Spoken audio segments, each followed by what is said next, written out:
आप सभी को मेरा प्यार भरा नमस्कार।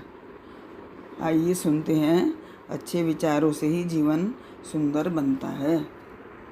एक बार एक बहुत बड़े संत अपने एक शिष्य के साथ दिल्ली से वृंदावन को वापस जा रहे थे। रास्ते में उनकी कार खराब हो गई। वहीं पास में एक ढाबा था। शिष्य ने संत को वहां चलकर थोड़ा आराम करने को कहा, जब तक कार ठीक ना हो जाए या दूसरा कोई इंतजाम ना हो जाए। ढाबे के मालिक ने जब देखा कि इतने बड़े संत उसके ढाबे पर आए हैं, तो उसने जल्दी जल्दी शुद्ध सात्विक भोजन तैयार करवाया और संत से आग्रह किया कि कृपा कर आप भोजन ग्रहण करें। संत ने बड़े विनम्र भाव से कहा कि वो सिर्फ भोग लगा हुआ प्रसाद ही पाते हैं। ढाबे का मालिक बहुत निराश हुआ और शिष्य भी बहुत दुखी हुआ। संत ने सुबह से कुछ खाया नहीं था। ठीक उसी प्रकार उसी समय एक और कार वहां आकर रुकी, जिसमें से एक दंपति गोपाल जी को लेकर बाहर निकले और ढाबे के मालिक से कहा कि कुछ सात्विक भोजन तैयार करवा दीजिए, मेरे गोपाल जी के भोग का समय हो गया है। उन्होंने बताया कि वे लोग वृंदावन से दिल्ली अपने घर वापस जा रहे थे।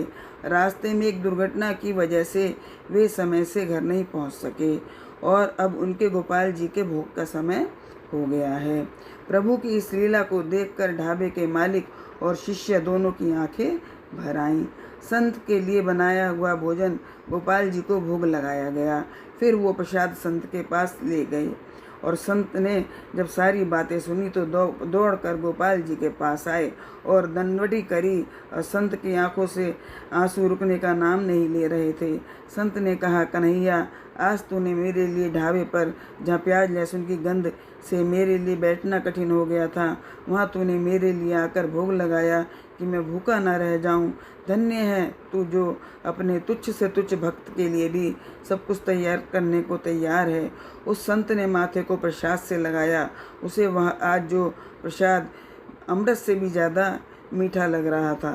वहाँ दूसरी तरफ ढाबे वाला सोच रहा था कि धन्य है तू सांवरे, मैं तो घर पर भी तुझे कभी कभी कुछ मीठा ले जाकर लगा देता हूँ, वो दोबी बीवी के कहने से।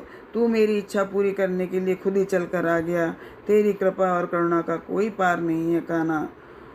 उसी ढाबे पर धर्म के कुछ ज्ञानी लोग भी बैठे थे, जो गोपाल जी की कृपा, उनके सुंदर रूप और उस दंपति के गोपाल जी के प्रति प्रेम को नहीं देख पा रहे थे, बल्कि उन दंपति के गोपाल जी को साथ घूमने की ऐसी जगह भोग लगाने की निंदा कर रहे थे जहाँ बगल में सलाद की प्लेट में प्याज रखा हुआ था। कहने का मतलब यही है कि नज़र भी हमारी है और नज़रिया भी हमारा है। हम देखते वही हैं जो हमारा मन देखना चाहता है। भगवान आपको खुश रखें, स्वस्थ रखें।